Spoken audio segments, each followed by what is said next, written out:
And welcome back now. We are talking with State Senator Frank Lasee, Republican candidate for the 8th Congressional District, the seat being vacated by Reed Ribble. Senator, the Affordable Care Act, most Republicans who are running for the Oval Office at least say the whole thing ought to be scrapped. Where do you stand on it really should be scrapped. Scrap the whole thing.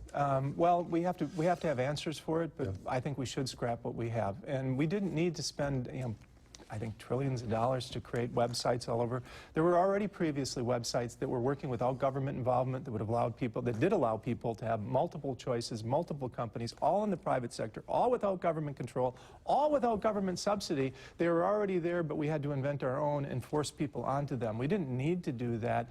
I think having full deductibility of insurance premiums, both right now employers, the part they pay, they get to deduct that as a legitimate business expense. People who are self-employed or pay part of their own premiums or pay all of their own premiums should be able to deduct those from their taxes as well. That would help everybody in the middle class. And I do think subsidies for people who are truly poor, Medicaid, people are truly poor. We already have Medicaid, and we provide them free insurance that taxpayers pay for. And then people who are semi-poor or not doing real well, I think some sort of subsidies, that part of Obamacare, makes some sense, and we should continue with that. But all of the rules and regulations and the multi-thousands of papers, and worse than that, I think over time, it's short term, it's not so bad, but more and more the federal government is getting into how our hospitals are operating, how our doctors are operating, what nurses do, how they do it, where they do it, what they do it, and they're kind of getting this tentacles in, this control in, which really I don't think is a healthy thing for our medical delivery system at all.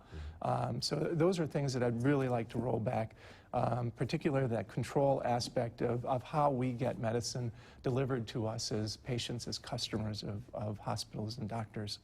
Let me ask you on presidential politics. 3 weeks ago, Congressman Reed Ribble sat there, right in that chair, and said, no way, shape, or form, even if Donald Trump is the party's nominee, will I support him. Where would you stand? Well, I find would that, you? Well, really for me, I'm running for Congress, so I'm trying to do the best I can not to put a dog in that fight. And also that I've always run this way, is no matter who's at the top of the ticket, whether they're popular or unpopular, I'm not tied to them. I'm running as my own candidate. I have my own ideas. I'll vote my own way. I'm not going to do what I have a proven history of not doing what the leadership tells me just because the leadership tells me, or what our governor wants. And I thwarted one of our governors at the beginning of my term, wanted to increase the gas tax and make it the highest gas tax in the nation. And he called me into in his office and said, I really want your vote on this. And I said, I respect you. You're the governor. You're of my same party. But I just can't do that, and I won't. And eventually I won out on that principle, and I've done that several times. So I'm willing to work with whoever our nominee is, and I'm not going to diss what the American people decide. And that's the other part of this, is we are having elections, we are having primaries, and I really think the voters are going to decide who they want as a president, or nominees more accurately, and who we'll see going into the fall. And if the people in their wisdom decide Don Trump is our guy, he's our guy at the top of the ticket. If they decide someone else is, that's our person at the top of the ticket. Now, we had some great candidates, and the field is getting narrower now. But I'm not going to run under their shadow. I'm running as your congressman. I'd like to work for you, and I will do what I set out to do and what I tell you I do. I have a history of that. I have a proven track record. And I do my best to follow the things that I tell folks I'm willing to do for them.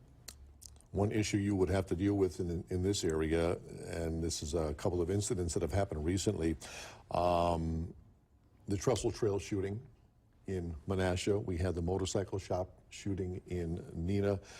Gun control and the Second Amendment always comes up in conversation when these incidents happen. Do we change Second Amendment? Do we enforce it better than we have been? Where do you stand? What I find really interesting is it's always the left who brings this up, and something bad like this happens, and then they're on this mantra of we need more gun control, and you start to talk to them about what that means, and really the things they talk about won't solve the problem. It wouldn't make a difference in any of these tragic events, and they are tragic events. And then on the other hand, when you have an Islamic extremist like we saw in California, a couple that killed multiple people, well, you can't judge the rest of the Islamic people by those few people. But we have a few people who do some very bad things with guns. Well, all gun owners must suffer, but, well, not all Muslims should suffer. It's kind of an interesting way that the left talks about those two issues. I'm a strong proponent of Second Amendment rights. I have worked to enhance those rights here in Wisconsin, concealed carry and others, and that was another. The left said, you know, Wild West, people all over the place are going to be shooting it up. And in fact, it's made our state safer everywhere. Factually, it makes us safer when good people who are trained to use them have guns and can stop criminals. We are all better off. So I am a strong proponent of Second Amendment rights. We'll continue to do that. I very much believe in the Constitution. All of the first 10 amendments are very important to a free people, and people often forget it isn't just about protecting ourselves, but in the case our government really does get too intrusive, perhaps we have to protect ourselves from our government or foreign invaders. And those are all good, real, legitimate reasons that our founding fathers put the Second Amendment in the Constitution, and I'm fully supportive of it.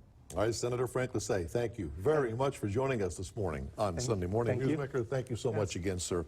And on Newsmaker Sunday, if you have somebody in your town you think that we should have on this show, let us know. Send us an email at tips@wearegreenbay.com or message us on Facebook. And be sure to join us again Sunday morning, 7:30. Have a great day.